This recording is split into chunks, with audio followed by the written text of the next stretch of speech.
All right, the broadcast is live. Good morning, good people. My name is Morgan Scholes, and I am with the Startup Junkie team. Welcome to 1 Million Cups. If you have not joined us before, 1 Million Cups was created on the notion that entrepreneurs can discover solutions and engage with their communities best over a million cups of coffee. So we're getting caffeinated, we're solving problems, we're changing lives. This was started by the Kauffman Foundation back in 2012 as a free program designed to educate, engage, and inspire entrepreneurs around the country. Through the power of volunteers, 1 Million Cups has grown to a weekly event in over 160 communities. So next time you're traveling, check out and see if there's a 1 Million Cups near you, and you can be inspired by other entrepreneurs on some bright Wednesday morning. As a program with the Kauffman Foundation, 1 Million Cups works with entrepreneurs, empowering them with the tools and resources to break down barriers that stand in the way of starting and growing their business. Startup Junkie Foundation is the facilitator of our community 1 Million Cups. If you're not familiar with Startup Junkie Foundation, we are a nonprofit whose mission is to improve lives through empowering entrepreneurship and education and innovation. We do that mainly through. Should I do pose? No, you're good. Every social media. Today, our guest is also a social media influencer, so we're all about to be Insta famous by but Startup Junkie does one-on-one consulting with startups and small businesses or just people with ideas that they want to run some water through. And then we host about 200 events a year, some like this weekly event, others larger scale like a startup crawl, and then still others are lunch and learns webinars designed to educate and equip and inspire entrepreneurs. So joining us today, we have Nicole Calhoun from ELXR Yoga Lounge, not studio, right? Right, right. Yoga Lounge in downtown Fayetteville. And so with no further ado, Nicole, I'm going to hand it over to you. Sweet. Hi, guys. Thank you so much. My name is Dr. Nicole Calhoun. I'm a molecular geneticist by training, but I'm also a yoga teacher and a yoga studio owner. I know those two things don't really go hand in hand, but somehow I made it work. So I'm going to talk about my business today and how I got it up and running. I titled my presentation "Started from the Bottom, Now We Here." And if you know anything about hip hop, if you've heard of a guy maybe named Drake. He has a song called Started from the Bottom, Now We Here. And it's basically a song about how he started from nothing and like became one of the world's biggest and most famous and historic rappers. So I kind of like to say that's us. We started from nothing and now look where we're at. It's very inspirational and it's fun because it's got a hip hop edge. So I'm going to talk briefly about how EYL became one of the hottest yoga brands around, especially within the state of Arkansas. So before you get started with anything, and before I got started with EYL, passion was something that was there. It wasn't something that had to be created. It wasn't something that I had to fake. It was automatically there. And when I say passion, I mean passion for yoga. I feel like so many people, especially in the yoga industry, but this could be applied to any business, go into a certain industry with the intention of making a lot of money, and it's strictly about the money. I'm not that passionate about it, but hey, if I succeed, I have a chance to make a lot of money. But you have to be passionate. And yoga was one thing that I was super, super passionate about, and I've never had to fake that. So I began yoga over 10 years ago. I started to relieve chronic back pain and neck pain that I had due to multiple car accidents, getting rear-ended and things like that. Saw plenty of doctors, chiropractors, but nothing ever really solved my issues. And a friend of mine said, "Hey, why don't you try yoga?" And I did. The very first class that I went into was a power yoga class in Dallas, Texas. And I will say, I probably thought I was going to die a couple times in that class, got my butt handed to me, and said to myself, I don't know if this is going to help my back pain. But because I love a challenge and because I love a struggle, I loved the power yoga. So I was a college athlete, so I'd had my butt handed to me several times before in life. Intense workout was not something new to me. I just never associated that with yoga. But I ended up loving the struggle that was associated with power yoga. If you know anything about power yoga or yoga in general, there's several different subsets of yoga. Power yoga is a form that's going to increase your heart rate. It has a cardio vascular component to the practice. So your heart rate's going to spike and get up. You're going to develop a lot of strength and a lot of flexibility, and mindfulness along the way. That it is yoga, but I was attracted to that and just addicted to it. Actually, I was addicted to the heat. I was addicted to getting my butt kicked, and also addicted to the lessons that it was teaching me. One thing that I like to say in my classes a lot is how you show up on your mat, on your yoga mat in a power yoga class, is how you show up in life. If you tend to give up in the power yoga class, you tend to give up in life. If you tend to persevere in a power yoga class, you tend to persevere in life. It's a really good mirror of who you really are. And I just fell in love with that. But after I moved back to Northwest Arkansas, I really struggled to find what I had found in Dallas in Northwest Arkansas. There was nothing like that here. But I found a studio that I was okay, that I could settle with, and I practiced there for a few years. Eventually, I kind of got the idea that, hey, I feel like I have something to say, and I think I can say, I don't know what that is yet, but I feel like I have something to say, and I want to be able to say it through yoga. So I completed a yoga teacher training program back in Dallas. It was a weekly thing, drove back every single weekend to complete that 200-hour training, and became a certified yoga instructor. Now, the very first job I applied for to teach yoga was actually at the yoga studio that I was practicing at in Northwest Arkansas at that time, and I actually didn't get the job. And, over the years, I kind of figured out and was told why I didn't get the job. And it really didn't have anything to do with my skill set and my abilities as a teacher. It had to do more with, the people at the studio honestly being afraid of my potential and afraid of what I was going to bring into the studio, and not really in realizing that if I taught at the studio that they were going to have to step their game up as well, and they didn't want to do that. So they didn't hire me. I was really sad and depressed at the time, but I found other ways to keep living my passion of yoga. One of those ways was through Instagram, posting pictures on Instagram and just telling a little bit about my yoga experience and my practice and my life. Also improving my personal practice. So I practiced a lot at home. And really started to hone my skills as a yoga practitioner. And eventually I began teaching really, really small classes. Fast forward a year or two, started teaching bigger classes at a bigger studio that I got hired at, and really started to gain a following and sharpen my skills as a power yoga teacher. And within a couple of years after completing my certification, I had this huge following locally within the community and online. And at that time, I was approached with the opportunity to open my own yoga studio. So if you think you want to open, there are a few considerations that you have to have. It took me a while to get on board with opening up my own yoga studio because, like everybody, I was scared. Is this going to be successful? But eventually, I got to the point. Hey, I think I want to do this. What do I need to think about?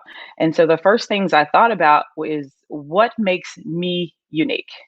And it's authenticity.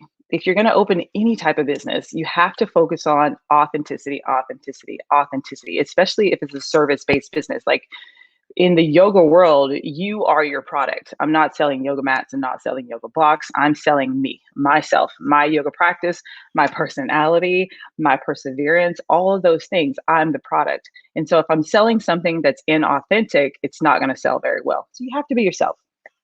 How can my business be unique and still attract the masses? To me, this was everything. Like you have to have a way to stand out, but still be attractive to the masses. And one thing that I thought about immediately was hip hop. Like, who doesn't love hip hop? There are very few people that are like, oh, I hate Drake or I hate hip hop. I just hate it. You may not listen to it 24/7 in your car, but when you're in a good workout, you like very energetic, driven music like hip hop. So that's how I figured out I can be unique in Northwest Arkansas and attract the masses. You know, how many times has yoga been done? A lot. How many times has it been done in a modern way with hip hop? None. Not in Northwest Arkansas or Arkansas in general. So that's how I was that's what I was using to stand out, but still be able to attract a lot of people to my business.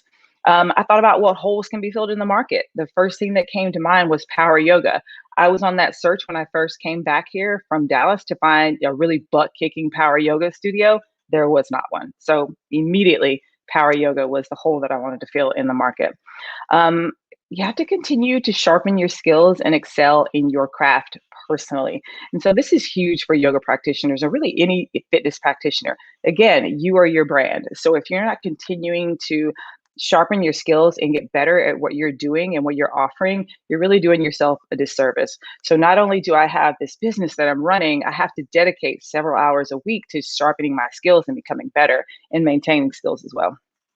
Um, what community relationships can I build that are going to help uplift my business, that are going to help in an authentic and organic way increase essentially my sales and attract people to my business?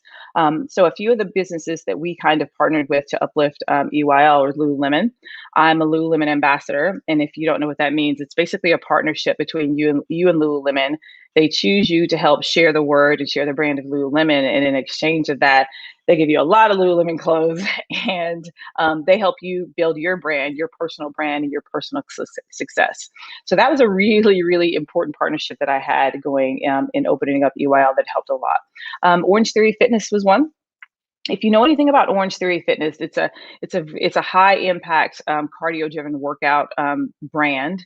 And I said to myself, the people who are going to love power yoga, love the heat, love getting their butt kicked in a yoga class are probably going to be the same type of people who love Orange Theory, because you get the same kind of physical workout, but of course with yoga there's different things that you're getting as well.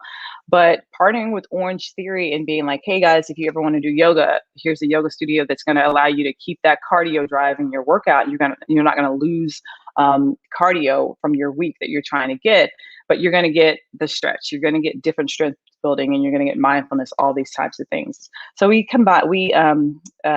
built a community relationship with Orange Theory that really has helped us as well. CBD Faye, it's a modern, really kind of fancy, trendy CBD shop.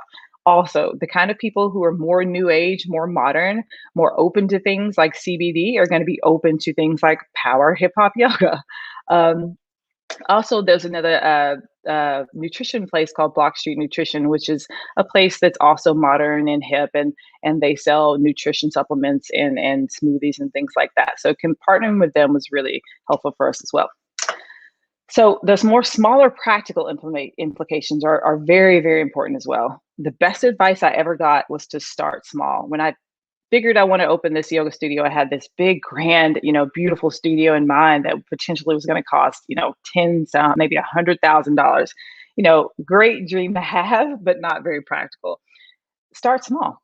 I had a lady tell me who has a very successful hip hop dance studio in Houston. She's like, I started in my garage. I started teaching 3 or 4 people in my garage and then grew from there. And I was like, I never thought about that. It never dawned upon me. But she was right. And that's the best advice I've ever gotten. Start small. So our studio space holds at max 15 mats. And I love that. The rent was low, and I didn't have to worry about filling, a space designed to hold like 50 people right off the bat. That's a lot of people. And as your business grows, you upgrade. You pour back into your business. You start to bring in working capital into your business, buy new yoga props, create fancier surroundings, decor, pouring back into your business so people can know that, hey, I'm coming here and I'm getting this service of yoga, but the people who own this studio are just taking my money and putting it into their pockets and going on fancy trips. They're actually using the money to upgrade the studio to make it better for me. You have to pour back into your business as it grows. And we started with a small schedule of classes. I could have opened and had 5 or 6 classes a day. We opened with 2 classes a day. Is 6 days a week. And so starting with that small schedule of classes was really helpful because it gave us time to rest. There was only me and another teacher at the time. And it was just kind of like a tester. Everything was small. And then as we grew, everything grew out from there. I realized that I was going to have to teach a lot up front. for a while. My intention was to teach for an entire year with just me and another teacher. And if you know anything about teaching any kind of fitness genre, that's a lot. And so I was teaching about 6 classes a week and working a full-time job at the university. And I knew that that's what I had to do to be successful in the business, to save the money in the business and to get out of debt as soon as I could. How can I market for the cheapest price with the biggest return? Social media, social media, social media. If you're one of those people who's like, I hate social media, and you want to open a business, you have to get over it. I'm not super in love with social media, but you have to see it for what it is. It's a free source of marketing to get your product out and the word of your product out. Facebook, Instagram, and even TikTok. A lot of people don't know that with the younger generation, the more hip generation, TikTok is exploding. And so if you have a product that you want to marketing to a more of a younger generation, TikTok is kind of going to be your best bet to get your word of mouth out there. Different markets on Instagram and Facebook. You also have to look at who is my client, who are my clientele. Are they going to be more Facebook people, or are they going to be more Instagram people? And that's just a little bit of education that you have to put into to see and learn the types of people who are on Facebook and the types of people who are on Instagram and versus TikTok. But you have to be on social media and you have to utilize it for what it is. A word of mouth. You have to find and befriend or, get people excited to talk about your business. One of the best ways that people find out about my business is that I had a really good friend and a personal assistant who was working in Lululemon. And every time that people would come into Lululemon, he would tell them, hey, have you heard about EYL? And that drove so much traffic into our studio. It was insane. So you have to find people strategically placed, if you can, to talk about, who are excited to talk about your business. You have to ask yourself, how does my pricing compare in the community and in the industry? So you have to obviously, be competitive with the people around you price wise, but cheaper is not always better. And if that's something that I could drive home, I would do it every single time. When we opened, the studios around us actually dropped their prices. Did it increase their business? Absolutely not. One thing that someone, owner of a photography studio, told me a long time ago as well that I remembered is, people come to us because we're more expensive. A lot of the times people equate being expensive with higher quality. We're not super expensive in the yoga industry, but I believe in all of Northwest Arkansas, we have the smallest studio. We have probably the smallest operating budget for a studio, but we're the most expensive and we're the most successful.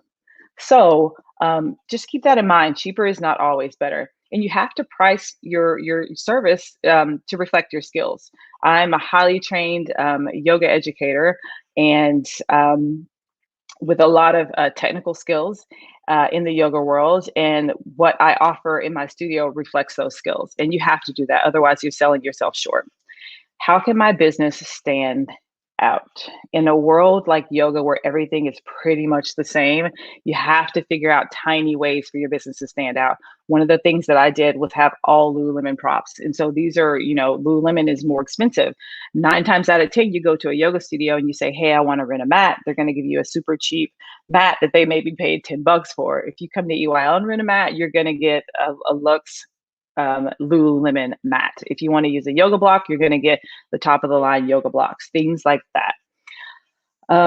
Also having the dark, we did the yoga in the dark candlelit. So that's not something that's done around here at all. So in the wintertime, when it's dark, when it gets dark early, you're flowing in a dark candlelit room, and it just creates an amazing vibe in the yoga class that people love. So how can you help EYL? Spread the word. Follow, like, share, and watch videos that show up on Instagram and Facebook. On Instagram, we're ELXR Yoga Lounge. Same thing on Facebook, ELXR Yoga Lounge. Tell a friend, a neighbor, and a coworker. I think this is really, really good advice. It's called the Big Three.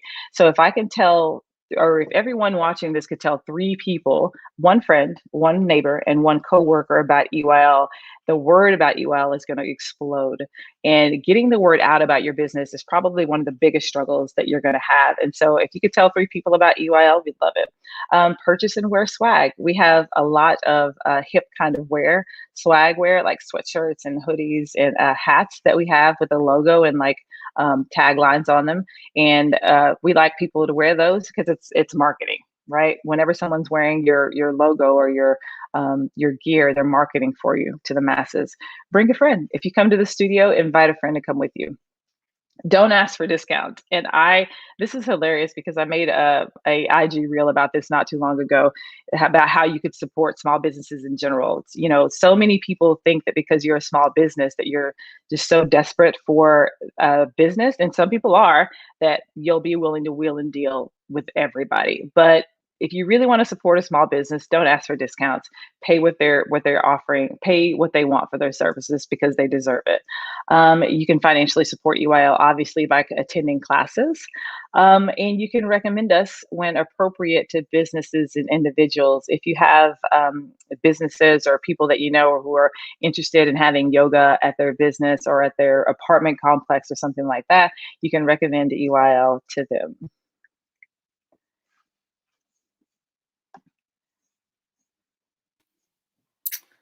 Awesome. Thank you so much, Nicole. I was Thank you. sitting in the waiting room going, preach, preach, yes.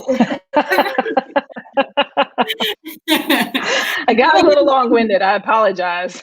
No, not at all. That was perfect. And it means so much to, I hope it means so much for business owners to see you. You've been in business 2 years now, right? Yes. Mm-hmm. A little over 2 years. And this isn't like ancient history. This is history in action, and just kind of, and during a pandemic. So just seeing, like a successful, thriving, very unique business in the midst of pandemic. We were one of the few fitness studios that actually thrived during the pandemic. And it's because of the community that we built. Like, people wanted to support us, even if they had memberships. And obviously the studio was closed. They still, they didn't cancel their memberships because they wanted to still financially support UIL. Mm-hmm. Yeah. I mean, it went around a lot, but like the businesses we want to see at the end of COVID are the businesses we need to be spending our money at now. And I think that's, definitely a testament to the value that people place in what you bring into their lives and the community. Yeah. So many questions. I love your story. This is now, I think, my third time hearing it, and I still am so inspired and motivated by it. But it sounds like one thing that you did so well. Oh, by the way, and if you're tuning in live, feel free to pop any questions that you have for Nicole in the chat. It can be about molecular biology or yoga or anything like that, right? Yeah, my kids, my 3 boys. Your family, anything. So, okay, a couple of questions for me though. So this is the first business that you have opened, is that correct? Yes, and I have 0 business training. Yeah. Okay. But just listening to, what you outlined and the things that you thought through. So this is like 100% like word for word the model that we at Startup Junkie give to entrepreneurs, and we help them follow something called the Lean Canvas, which sort of thinks through these, who's your target customer segment, your early adopters, what's your revenue streams, your pricing model, what's your unique value proposition, what's the minimum viable product, so what's the thing that you can get to market now, even if it's not the $10 million studio that you envision. All these things, check. Yeah. No, is this all just intuition, or it really was intuition. I feel like it was 3 things. A lot of it was intuition, but even though we've spoken about this, I have no, technical training in business, but my husband owns several businesses, but his businesses are 0, like the kind of very different businesses that he owns. He owns a security company. Oh, wow. And he does commercial real estate. So he's like, why can't you just open a studio in this, small little dank space? And I'm like, no, no. So he helped a little bit, with practical things like, I need a business license. I need insurance and things like that, and help me negotiate rent or something like that. But a lot of it was intuition. And a lot of it was the studio that I worked at right before I opened UIL, watching the owner of that studio make so many mistakes. Mm. Yeah, it's invaluable. And I thank that lady in that studio every day because she taught me what not to do, which 9 times out of 10 are better lessons than what to do, Oh, in my opinion. absolutely. I Yeah. believe if everyone who, we met with had worked in the industry. I always tell people, I'm like, guess what? You can learn on someone else's dime. You want to start a coffee Yeah. shop? Go work in a coffee shop. Yes. Take the lowest paying position in a coffee shop and get paid to learn. Not paid very much, but get Yeah. paid to learn. Yes. What you need to know and the ins and outs and all the nuances that you're not going to think of. And I think that's so wise and invaluable that you had that experience. Yeah. Essentially getting paid to learn someone else's mistakes and not make Yes. yourself. So it sounds like one other great thing that you did among so many was get a lot of like input and feedback, not just on like pricing and scheduling and stuff like that. So how did you, and this, I think this is always, entrepreneurs' question, how did you determine what advice to take and what to leave, when to follow your gut and when to just be like, well, I don't know, but I guess I'll go with that. Well, the buck always stops with you. And I tell all of my teachers that now still today, even though, first of all, I consider this a democracy, not a dictatorship, my studio. And so whenever I have decisions, that are going to impact the business, whether it be, should we change the time of a class or should we, what should we put on our next t-shirts? I'm going to bring them several ideas, and as a democracy, we kind of think about things and decide what works. I love to hear other people's opinions because in a service industry, especially, those opinions are probably going to be reflected in the masses in the community. So if I have, if I take a poll and 10 people are like, oh, I hate 8 p.m. classes, then I'm probably not going to have 8 p.m. classes. But even if there's like 3 or 4 people who are like, oh, I would love that.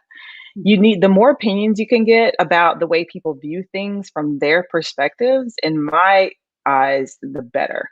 And not only can you, it's not just about going strictly off numbers when you have, yes or no kind of votes from everybody, but just taking bits and pieces from all of those different opinions and then really coming together and making the best decision for your business. Because at the end of the day, the buck does stop with you. But I love hearing other people's opinions because it's based off their personal perspectives, what they like, what they don't like, and what they need and what they don't really care about. And also my personal experiences from being a yoga student as well.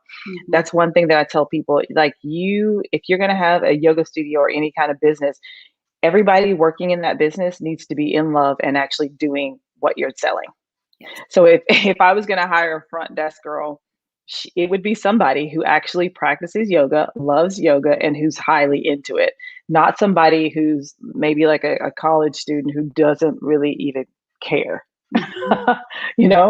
So I've always been that way about asking people's opinions because I love to hear them. I love to hear what they have to say. One of the things that I got a piece of it, things that I heard about opening the studio was how everybody was like, oh, every time we go to a yoga studio, the floor is like always dirty. The floor is always dirty. And so I'm like, okay. So that tells me that, hey, our floors need to be spick and span. There's a lot of mopping that goes on there. Yeah. And so I mean, I'm like, guys, we got them up. We got them up. Because you think that people are not paying attention to these things. They're absolutely paying attention to these things. And if you can excel in the tiny things and the bigger things, then your business is going to excel. But yeah, I love advice. There's a great book called Talking to Humans that we love to share with clients. And it's just that very concept about like, oh, if you want feedback on what people want and how they want to learn about it and how much they want to pay for it and how frequently they'll pay for it, all that, you can find that out before you put the product to market. And it's called Talking to the Humans and asking. And it's just like people are like, I get input from the people I want to buy my product about my product. What are they?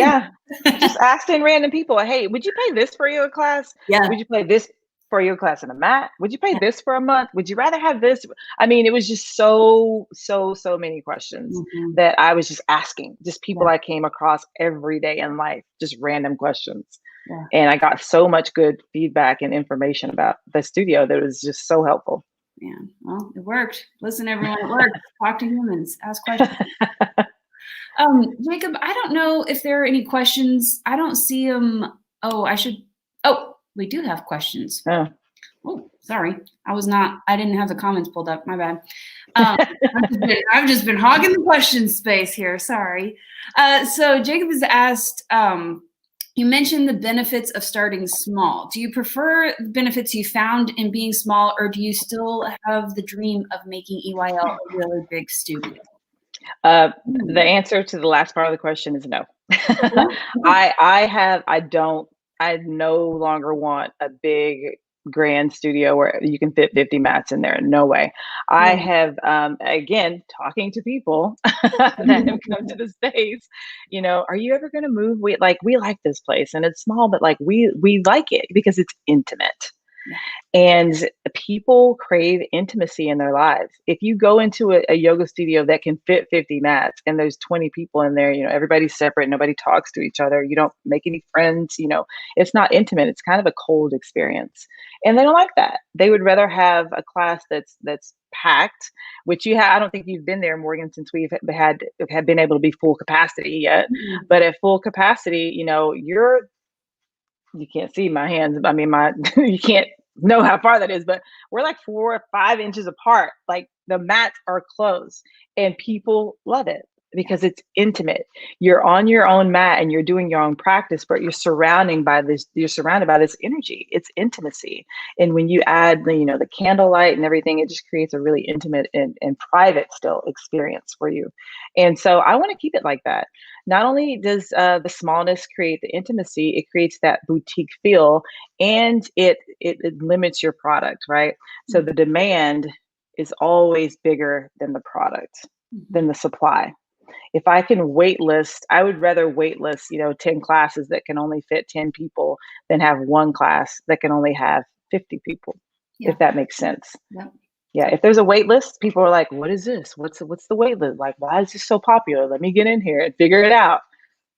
100%. Restaurants that have lines out the door or full windows will have more lines and for a table. People want what they can't have. Yeah. Well, and there's already market validation that they can demonstrate, right? They're like, oh, people like this. This is a proven good thing. Yes. Other people are lining up for this, so therefore it must be worth lining up for. Exactly. Well, so, okay, just piggybacking then on that question, though you don't want to maybe have a big studio space, which I agree and love. I love that I walk into that studio, and though I've only been a member there for like a month, have met so many amazing people because we're like, oh, sorry, I just airplane armed you. And Morgan's tall, so she's got limbs going everywhere. I'm tall and I fall. You were talking earlier about like how you show up on your mat is how you show up in life, and I'm like, I just fall all the time, and I just get right back up and I just keep going. Keep going, yeah. So though you don't plan to have a big studio space, do you plan to have more locations someday? Or yeah, I would love that. I would love that. And I think that's the next step for EYL. I think the business model that we have created is absolutely perfect. And if we opened another studio, it'd be the exact same thing. Yeah. Something small. Very, very replicable. Yeah. Very replicable. And then, maybe one day franchise it. Oh, totally. I agree. Be awesome. Okay, Caleb asked, how have you applied your biology/academic background to this venture? So being a scientist means that I'm very analytical and I love to solve problems. And that actually has helped me a lot as a business owner because it helps me not to lead and operate the business based on emotion, but on fact. And if the fact of the matter is that people don't like, if I've decided to do this and people don't like it, I'm not going to emotionally take that, personally. It's okay. The fact is that people don't like it. What do we need to change? Kind of situation. And so I think that just that fact-driven logic instead of that emotional logic that I have, and operating the business has been so, so, so helpful in operating the business. Which is really hard for startups and business owners to do. You know, I can't tell you how many times someone said, "Don't be afraid to call my baby ugly. Tell me the truth." And then they get mad at me because no, they take it personally, right? Yeah. Yeah, yeah. Yeah. Yeah, it's a reflection of you, but it's not a direct reflection of you. Yeah. Yeah, so yeah, you Well, and can't. You I just mean, just like your business is, you know, an extension of, you know, your work, but also it's a product, not a person. yeah, And yes, so, you know, yeah, feedback is to improve the product, not necessarily the person. yes. Which the product is not always going to be what you're in love with. It's not about you.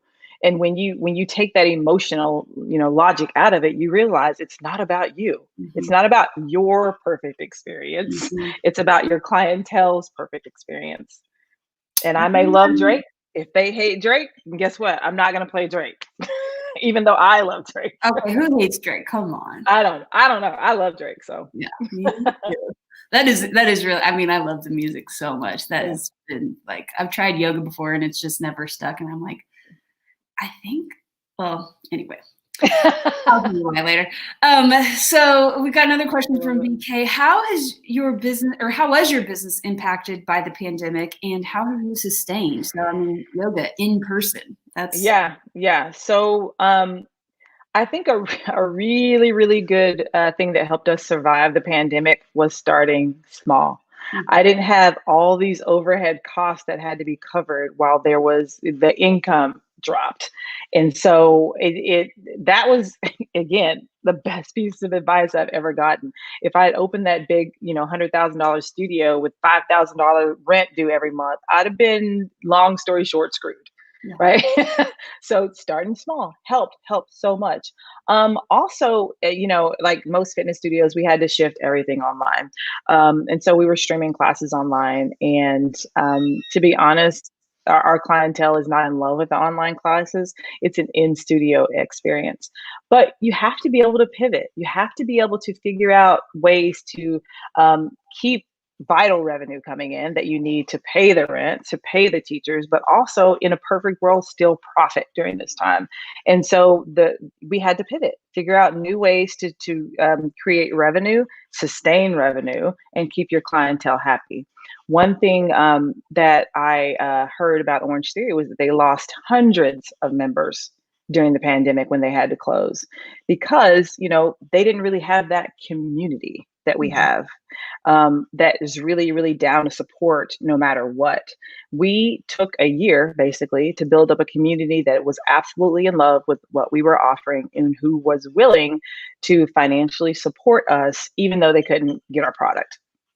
And so that's not something that happens overnight. That's something that has to be created from the jump. And you have to intentionally create it from the jump, is creating that community. But the more ways that you can pivot and figure out how to continue bringing revenue into your business, the better. Think outside the box. Think outside the box. Think outside the box. And I was definitely thinking outside the box at the time. It just so happened, I had all these ideas to how to bring revenue into the business that I never had to implement because we didn't lose customers and clients, which was amazing.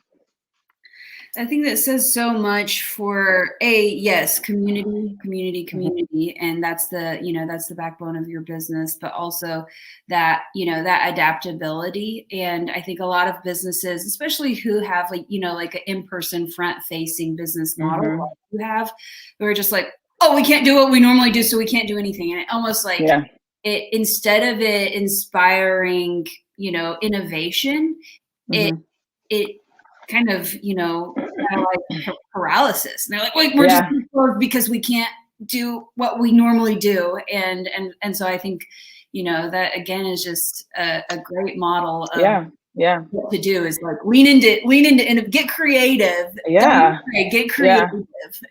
And don't think your ideas are stupid. Like you don't discount your ideas. You may be surprised at what people jive with and what people actually love.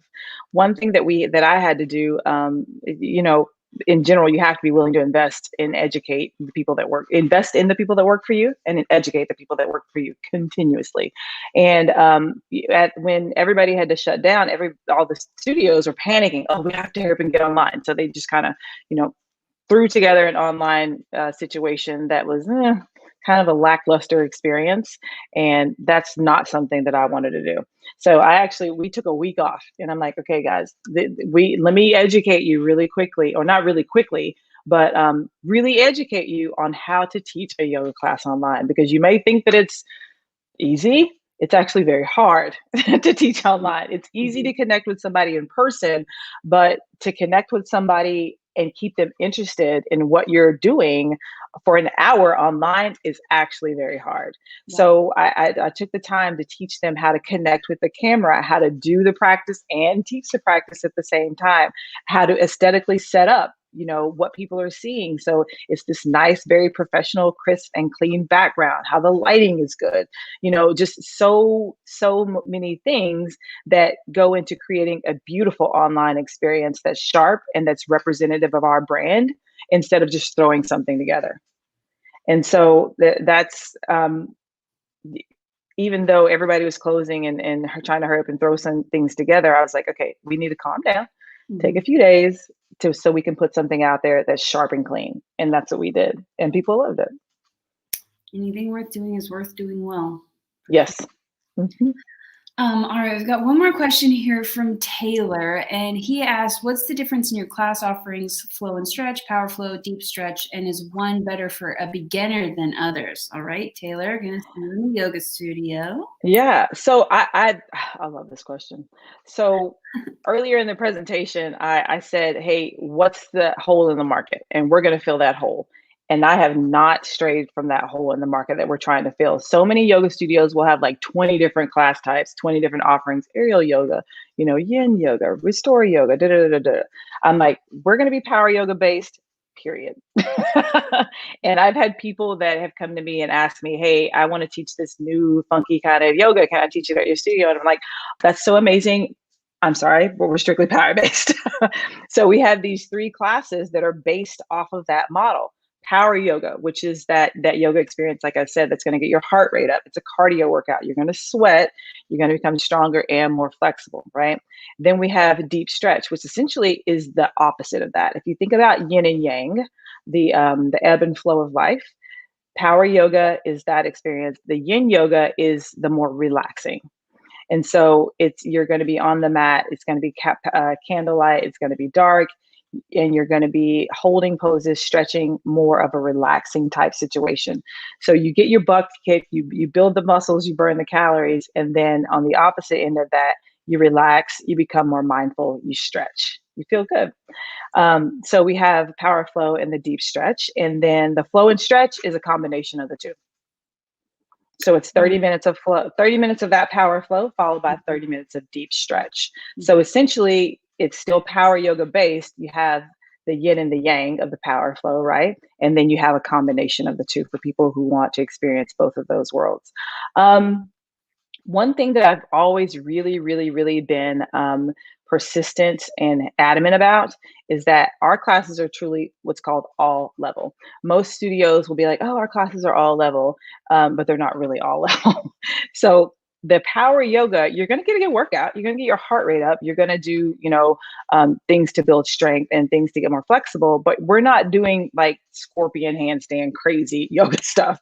You're going to be able to do the things that we're doing in classes, like lunges. If you can do a lunge, if you can do a push-up, if you can do a plank, you can come to power flow, because while it's challenging, it's not this highly technical yoga moves that you're doing, which it scares people away from yoga. Mm-hmm. So you can actually do any of those as a beginner.